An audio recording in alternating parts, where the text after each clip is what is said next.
जो कि पेंटिंग्स कुछ मिस साइमा इस वर्क स्टेशन के बारे में बताइए। जब आप आई हैं तो आपने मंजर क्या देखा यहाँ पे? जी, जब मैं आई हूँ तो आप ये देखें इस वक्त काफ़ी कुछ यहाँ पे पड़ा हुआ है। यहाँ पे ये फ्रेम्स जो है ये टूटे हुए हैं, ये उन्हीं के टूटे हुए फ्रेम्स पड़े हुए हैं यहाँ पर। और आप वहाँ पे देखें जो बड़ी वाली पेंटिंग है, कुछ म्यूरल्स थे।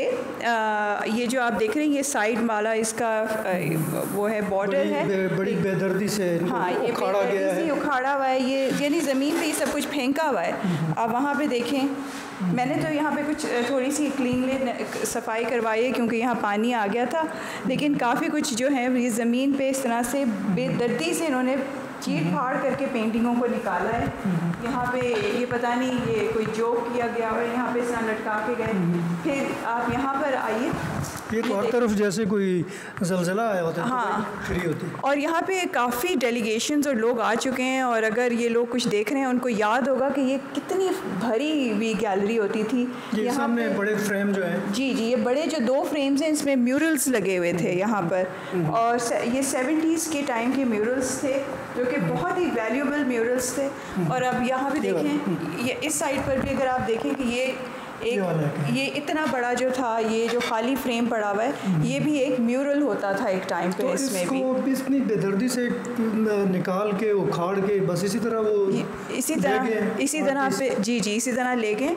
और काफ़ी जो चीज़ें हैं वो यहाँ पे पुलिस ने इन्वेस्टिगेशन में तकरीबन महीने लगाए हैं और उसकी सारी फुटेजेस बनाई हैं। तो और भी यहाँ पे फ्रेम्स थे, तकरीबन 70-80 के करीब फ्रेम्स थे, वो हमें रिमूव करने पड़े क्योंकि यहाँ पे थोड़ी फ्लडिंग हो गई थी। लेकिन हमारे पास सारी फुटेजेस हैं जो कि पुलिस की हैं, उन्होंने बनाई हुई हैं। आपका अपने भाई से, दानिश से भी कुछ रब्ता हुआ, कोई पूछा आपने कि ये क्या किया? तो जी, उनके साथ हमने आउट ऑफ कोर्ट कुछ सेटलमेंट की कोशिश की और हमने उनके साथ 2-3 दफ़ा जिरगा सेटअप भी किया। उसका भी मेरा एक फ़र्स्ट एक्सपीरियंस था कि देयर इज़ अ प्रोसेस, जिरगा होता है, आउट ऑफ कोर्ट आप बात कर सकते हैं इस तरह की चीज़ों में, लेकिन वो किसी चीज़ पर आते ही नहीं। और ऐसा नहीं है कि वो एडमिट नहीं करते कि वो लेके गए हैं। इन्होंने जो है 2-3 अब्बू की डेथ के बाद उनके ट्रिब्यूट्स हुए हैं जहाँ पे उन्होंने सबके सामने खड़े होकर कहा है कि हाँ मैं लेके गया हूँ, सो व्हाट। और फिर लोगों ने पूछा कहाँ लेके गए हैं, तो उन्होंने कहा कि जी मैं यूएस ले गया हूँ, जो कि गलत बात है। और फिर लोगों ने पूछा यूएस में कहाँ लेके गए हैं, तो उन्होंने मेरा एड्रेस दे दिया। तो वो भी एक अजीब सी बात है। तो मिस साइमा, कुछ मंसूर राही साहब की जो बरियल हुई है, कुछ उसके बारे में भी हमें बताइए। जी, आई थिंक मेरे लिए जो है ये पेंटिंग से बड़ा सानहा जो है वो मेरे अब्बू की तदफीन का है। आप सब हैरान होंगे ये सुन के कि मेरे अब्बू इस वक्त किसी H11 के या H8 के कब्रिस्तान में नहीं दफन हैं। उनको मेरे भाई ने जब इनकी वफ़ात हुई है 12 मई को, उसके दूसरे दिन जो है, मुझे अमेरिका से आने में 3 दिन लगे थे, तो अनफॉर्चुनेटली मैं तदफीन के 1 दिन के बाद पहुंची। तो जिस दिन इनका जनाज़ा था, पहले तो इन्होंने जो है लोगों को, जो हमारे रिलेटिव्स हैं, हाँ दानिश ने डिफरेंट किस्म की इंफॉर्मेशन दी कि ये जनाज़ा यहाँ है, किसी को कह दिया जनाज़ा वहाँ है। तो लोग काफ़ी कंफ्यूज थे जो मुझे पता चला है। उसके बाद जब यहाँ पे जनाज़ा हो गया इवेंचुअली, इन्होंने along with his brother in law, उनका नाम हुमायूं है, ये और हुमायूं, इनका एक मैनेजर है जहांगीर, और ये 2 हमारे नौकर थे घर के, खानसामा और एक ड्राइवर था। इन लोगों के साथ एम्बुलेंस में अब्बू की बॉडी को डाला है और ये ले गए हैं मरी। लोगों को कहा कि मैं लेके जा रहा हूँ मरी। तो उस वक़्त मुझे जो है था कि इसकी शैतानी जहनियत तो है, ये बचपन में भी कुछ why not Islamabad, what is going on in Murree. तो मरी में एक्चुअली मेरा एक छोटा सा समर कॉटेज है एंड मस्याड़ी मरी में बना हुआ। तो मैंने उस वक़्त पता नहीं मेरे दिमाग में आया कि इसकी कोई शैतानी ये है, क्योंकि पूरा जनाज़ा तो गया नहीं, जहाँ पे जनाजे की तैयारी थी वहाँ से तो ये ले गया है। तो वहाँ पर जब मैं मेरे वहाँ पे रिश्तेदार होते हैं जुनेद, उनकी अपनी कुछ ज़मीन है वहाँ पे, मैंने कहा जुनेद मैं वहाँ से 15 को कॉल करी थी अमेरिका से लगता नहीं है 15। मैंने कहा जुनेद आप वहाँ पे ज़मीन पे जाएं और जाके देखें कहीं मेरी कॉटेज समर कॉटेज पे तो नहीं कुछ कार्रवाई हो रही है। तो जुनेद जो है वो जैसे ही वहाँ पे पहुँचते हैं, मुझे उन्होंने अमेरिका फ़ोन किया, उन्होंने कहा कि साइमा आपकी तो लॉन के बीच में कब्र बनी हुई है। यानी आपका जो वहाँ पे घर है उसके लॉन में, उसके फ्रंट लॉन के फ्रंट डोर के सामने बीच में जो है कब्र खुदी हुई है। तो वो वहाँ पे रहे, उन्होंने वहाँ पे 15 को कॉल की, पुलिस फ़ौरन आ गई। पुलिस ने पूरा कंफर्म किया, एक होता है आपकी वहाँ पे एक डिपार्टमेंट ऑफ माल होता है, वहाँ से उन्होंने पेपर्स निकलवाए टू कंफर्म कि ये ज़मीन किसकी है, घर किसका है, ये सब कंफर्म करें। उन्होंने कहा, दानिश को कहा कि नहीं आप यहाँ पे इस तरह से तो नहीं आप बरी कर सकते, ये तो गलत है, आप इनको कब्रिस्तान में लेकर जाएं। अब 15 इनको रोक रही है, सब इनके यानी कि लोग भी वहाँ पर जमा हो गए हैं। इन्होंने जो है वहाँ पे गांव वालों को भी इधर उधर से जमा कर लिया, पता नहीं क्या किया है। I just know from the witnesses, और विटनेसेस जो जमा करके मुझे जिन्होंने बताया वो सामा सरवर हैं, मरी के MNA हैं। उन्होंने मुझे बाकी लोगों को जो वहाँ पर आए थे उनसे मुझे बताया आँखों देखा हाल, और according to all the witnesses जो मुझे पता चला है कि उनकी बड़ी बेहुरमती से उनकी बॉडी को अधूरी तदफीन की गई, उनकी अधूरी तदफीन की गई। और वहाँ पर उनको उनकी कब्र पर, क्योंकि 15 उन्होंने 15 को पहले कहा कि अच्छा हम ऊपर कहीं इनको दफना देते हैं। वहाँ पे जाकर 2 लोग हमारा अपने खानसामा घर का, वो ऊपर जाके अब्बू की एक और जगह पे कब्र खोदने लग गया जहाँ पे कि एक्चुअल कब्रिस्तान था। 15 ने सोचा कि अच्छा ठीक है यहाँ पे कोई कॉम्प्रोमाइज़ हो गया, वो वापस चले जाने लगे।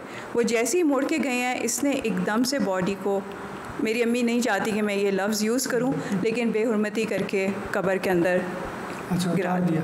मुझे तकरीबन 4 महीने हो चुके हैं इसी चीज़ को सॉल्व करने के लिए कि मैं अब उस कब्र को कैसे प्रोटेक्ट करूं। या तो गवर्नमेंट मुझको एक कोई गारंटी दे कि वो उस जगह को प्रोटेक्ट करेगी, उसको किस तरह मैं उसको वो करूं। मैं आज से 20, 25, 30 साल में कितने टाइम ज़िंदा हूँ, मेरे बच्चे अमेरिका में होते हैं, वो किस तरह आके कब्र को प्रोटेक्ट करेंगे।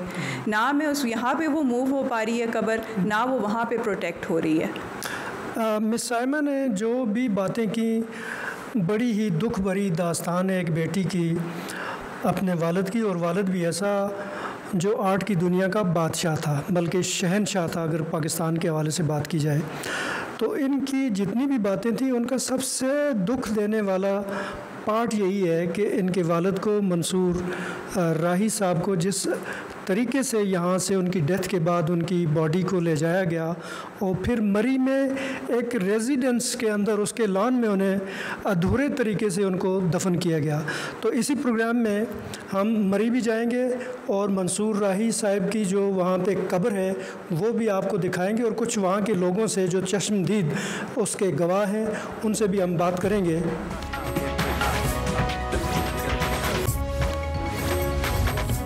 जी, इस वक्त हमारे साथ मौजूद हैं मिस हाजरा मंसूर राही साहिबा के जो वकील हैं शफ़क़त अब्बास तारड़ साहब, जो कि सुप्रीम कोर्ट के भी वकील हैं। हम उनसे जानेंगे कुछ इस केस के बारे में। शफ़क़त साहब, ये बताइए कि ये केस लिटिगेशन में है और ये इसमें अभी तक पेशरफ्त क्या हुई है, और आपके ख़्याल में ऐसा क्यों है कि अभी तक इन पेंटिंग्स का जो चोरी हो चुकी है उनका कोई सुराग नहीं मिल रहा? बहुत शुक्रिया आपने इनवाइट किया। देखें, मैं आलमोस्ट मोहतरमा हाजरा मंसूर साहिबा के सारे केसेस जो है वो मैं देख रहा हूँ, और उनमें से एक केस ये पेंटिंग की जो चोरी हुई है उसका केस है। तो ये बाकायदा हमने पुलिस स्टेशन में रजिस्ट्रेशन ऑफ FIR के लिए एप्लीकेशन दी थी मैडम हाजरा मंसूर साहिबा ने। तो उस पर हुआ ये कि पुलिस की तरफ से कोई पॉजिटिव रिस्पांस ना आया। ऑलमोस्ट 1 मंथ से ज़्यादा हमारी FIR दर्ज होने के बावजूद पेंडिंग रही एप्लीकेशन, और फिर हमें जाना पड़ा सेशन कोर्ट में, वहाँ से डायरेक्शन लेके तो फिर जाके ये FIR हुई है जो पेंटिंग चोरी हुई है। और ये कहानी सारी जो उस FIR में लिखी गई है, और उसकी बैक पे स्ट्रॉन्ग एविडेंस है, और विदाउट एविडेंस ये FIR नहीं है। और तमाम जो सबूत हैं वो भी मुद्दइया जो है इस FIR की जो कंप्लेनेंट हैं उन्होंने मेरे साथ भी शेयर किए, और वो स्ट्रॉन्ग एविडेंसेस हैं जिनकी बेस पे कोर्ट ने भी कन्वेंस हुई और डायरेक्शन पास की कि इस पे FIR रजिस्टर्ड की जाए। तो ये डिले या ये डिलेइंग प्रैक्टिसेस हैं आपके ख्याल में? देखिए, पुलिस का काम है पहले तो ये जो अवामुल नास को जो हम शहरी हैं, पुलिस का काम है हमें प्रोटेक्ट करे। कोई भी कंप्लेंट जाती है, कानून में तो ये प्रोवाइडेड है कि 154 के तहत जब भी कोई कंप्लेंट जाती है तो police is bound to register the case immediately, उसमें डिले तो करना ही नहीं चाहिए। तो मैं समझता हूँ कि हाजरा मंसूर साहिबा के साथ पहली ज़्यादती तो ये हुई कि पुलिस ने महीना डेढ़ महीना उनका टाइम ऐसे ही FIR ना दर्ज करके वायलेशन की, और जिसके बाद हमें जाना पड़ा justice of peace session court में और वहाँ से डायरेक्शन लेके आए। और इससे हमारे लिटिगेंट्स पे एक ओवर बर्डन भी पड़ता है पुलिस की।